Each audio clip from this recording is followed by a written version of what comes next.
年轻就是资本，现在不拼，什么时候拼呢？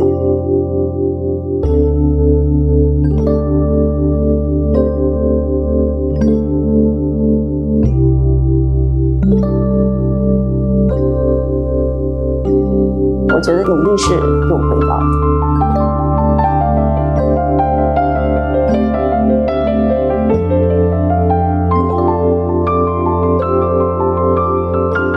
一个东西出来了，它就会有好的声音，有不好的声音。已经做好了，它可能接下来会发生的一切的变故。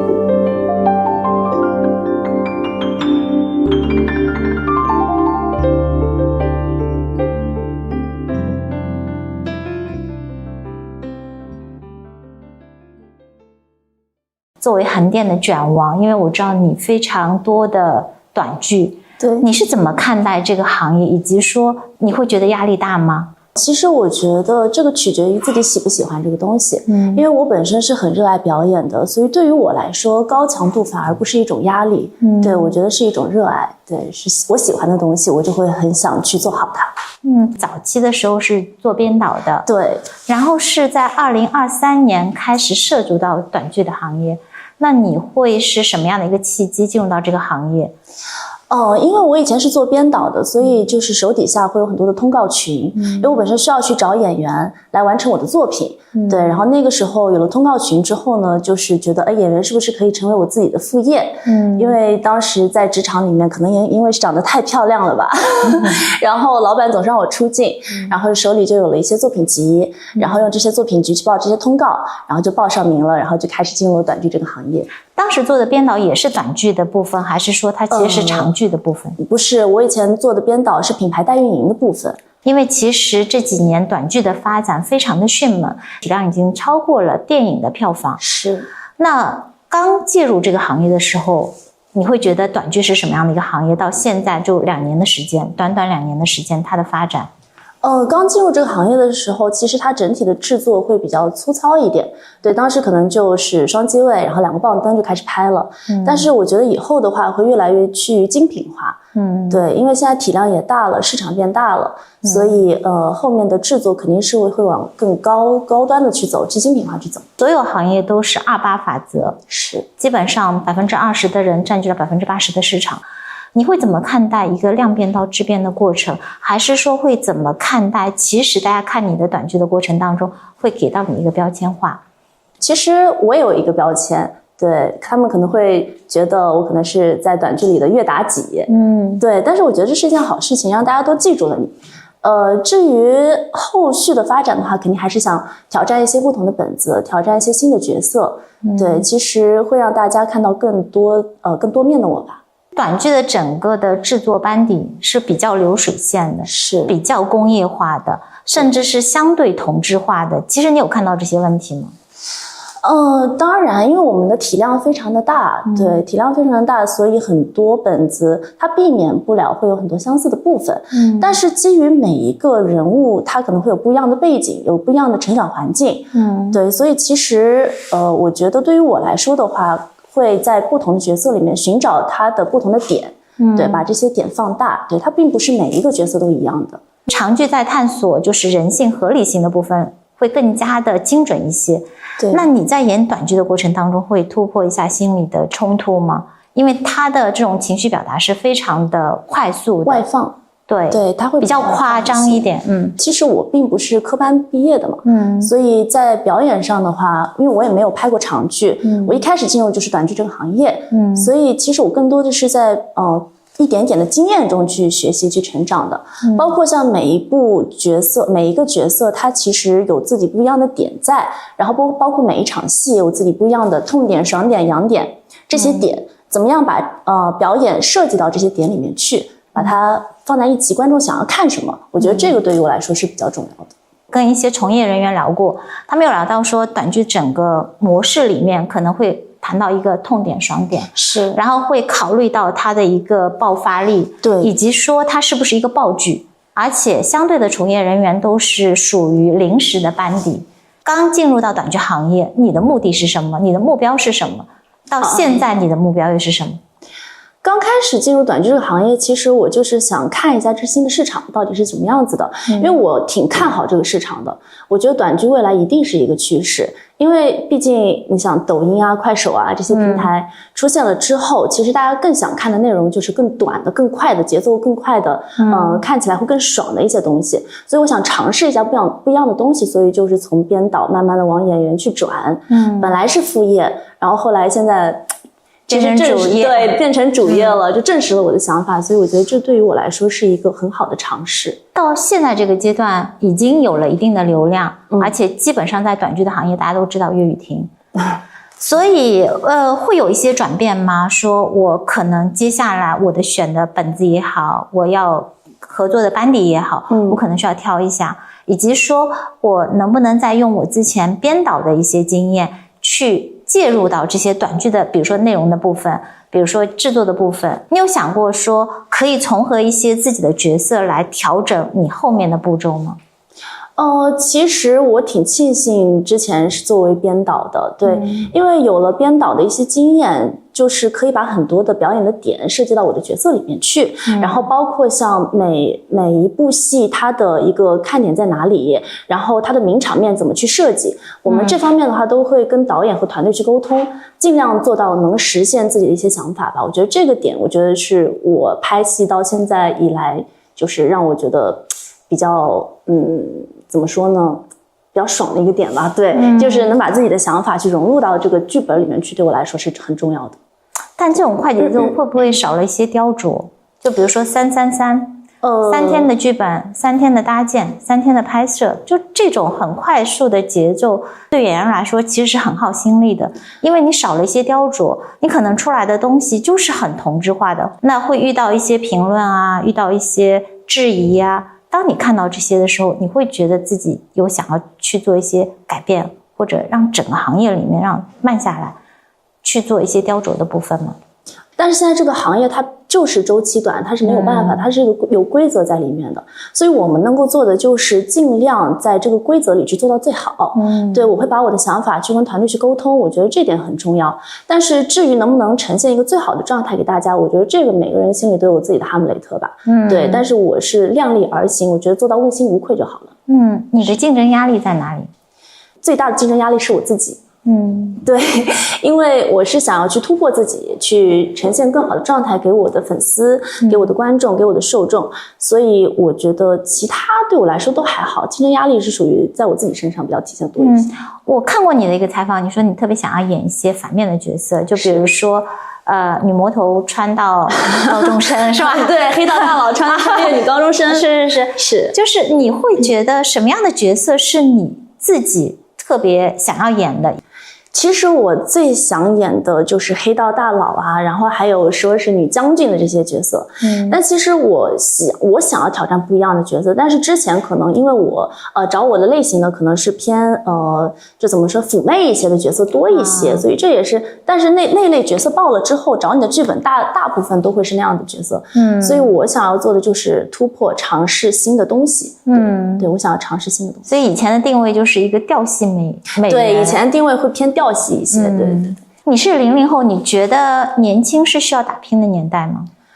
当然，对，这是我的观点。我觉得现在不拼，什么时候拼呢？因为我现在有时间、有精力、有年轻就是资本嘛。还是那句话，我觉得这个是挺现实的一个事情。因为你刚才说到你有2天没有睡觉，也没有那么夸张，没有那么夸张，我开玩笑的，还是睡了的。但是因为我之前看到你直播，你说靠着保健品在养自己，就是因为其实工作压力会很大的这种状态下，其实对身体是有内耗的。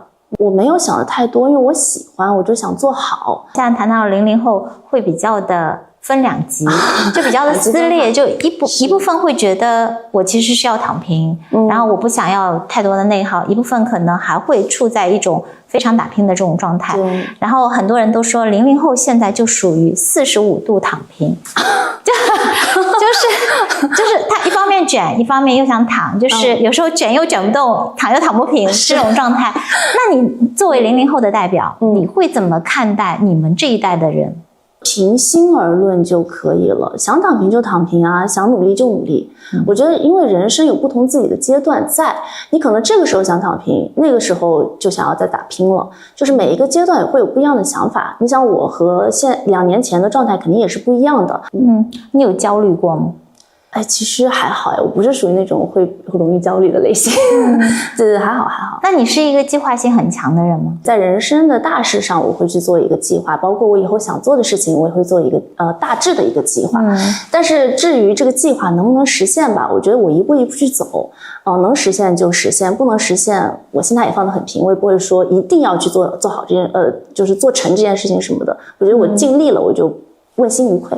那你的大方向是什么？其实我还是比较想在短剧里边扎根的，是因为长剧的话，如果未来有机会，我肯定也会去抓住偏顶流的这样的一个状态。你不希望这个地位会流失？地位其实还好啦，对，就是喜欢就多拍嘛。但现在是不是竞争越来越激烈？其实还好，因为现在会有一些长剧的演员到短剧，它向下兼容。我觉得这是一件好事情啊，因为你的市场越来越趋精品化了嘛，这和我们的初衷也是一样的，就是希望这个行业越来越好。对，其实更多的长剧演员下场的话，说实话，我们也能够从长剧演员身上去学习一些表演的知识。你会特别去进修一下表演吗？在拍摄的过程中学习，实践，对，实践最重要，知行合一嘛。因为其实我们经常会谈到一个天道酬勤，是。那你会觉得努力一定会有回报吗？过来人，我觉得就是努力是有回报的。你会担心 AI 的发展会对后面的有冲击吗？我还是那句话，我其实一点不担心。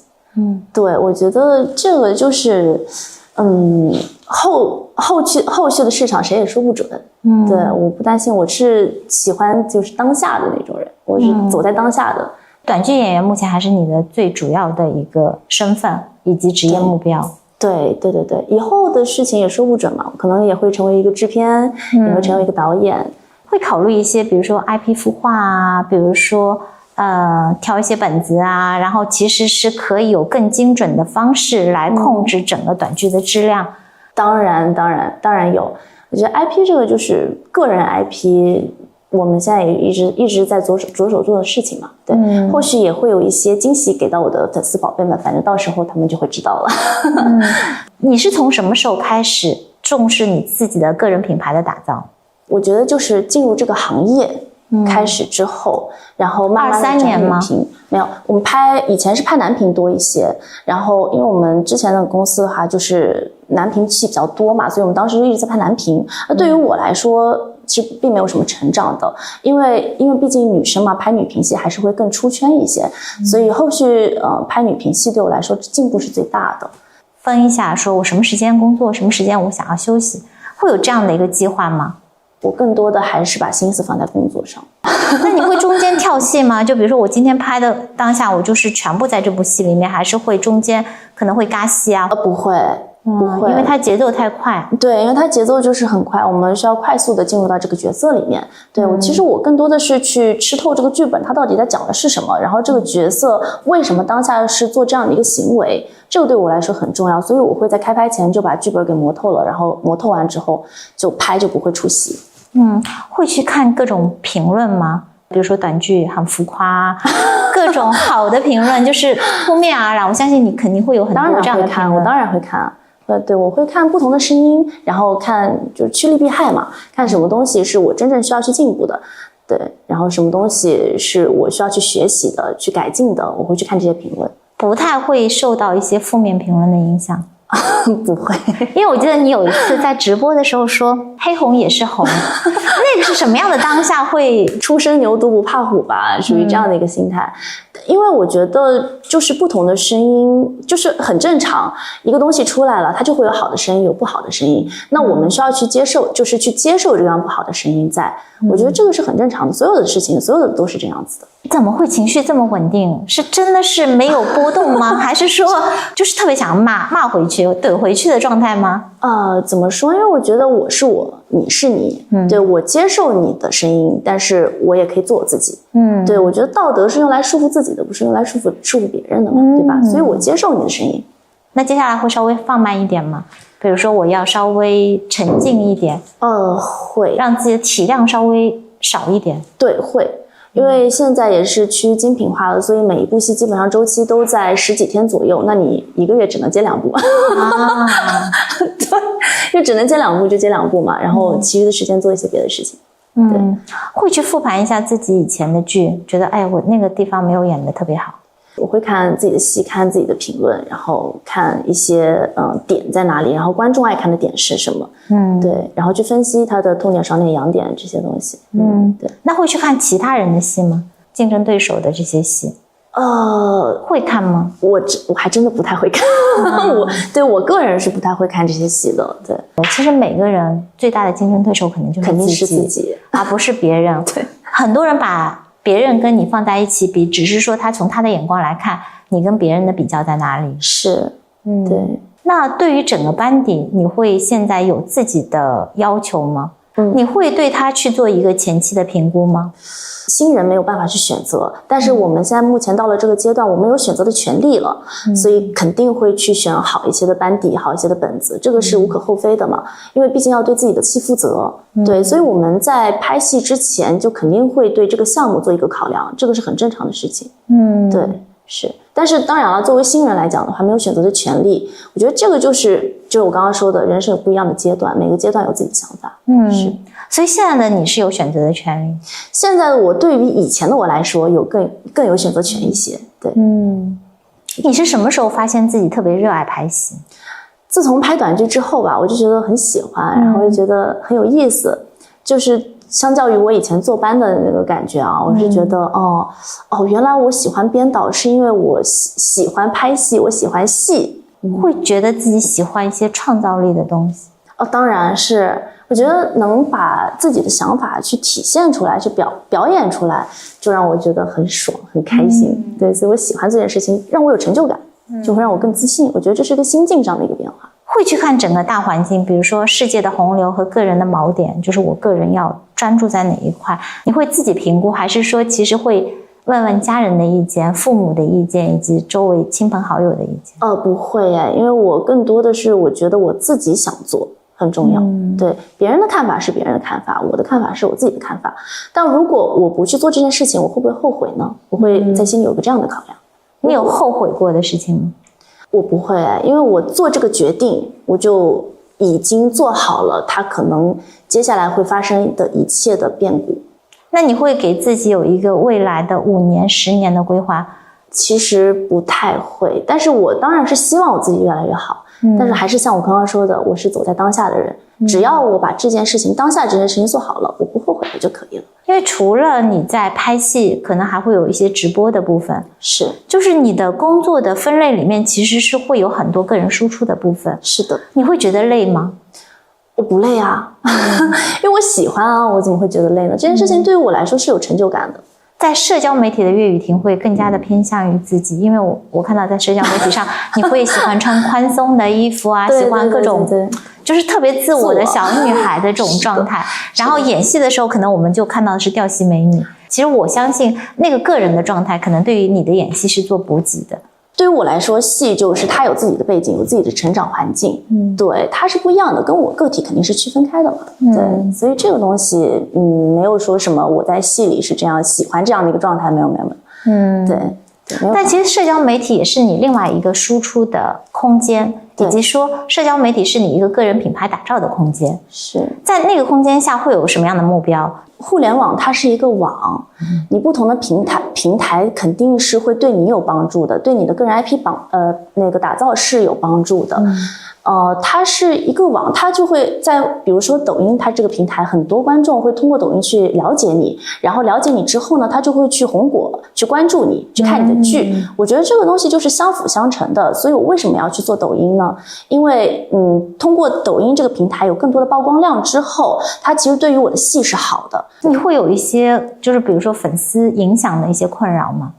我没有困扰，完全没有困扰。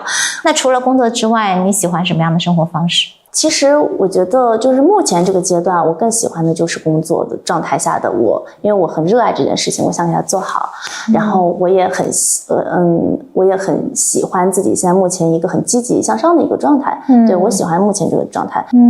所以现在对你自己来说，就是100%的工作的状态，不涉及到说其他的这种，比如说娱乐啊。目前阶段是没有。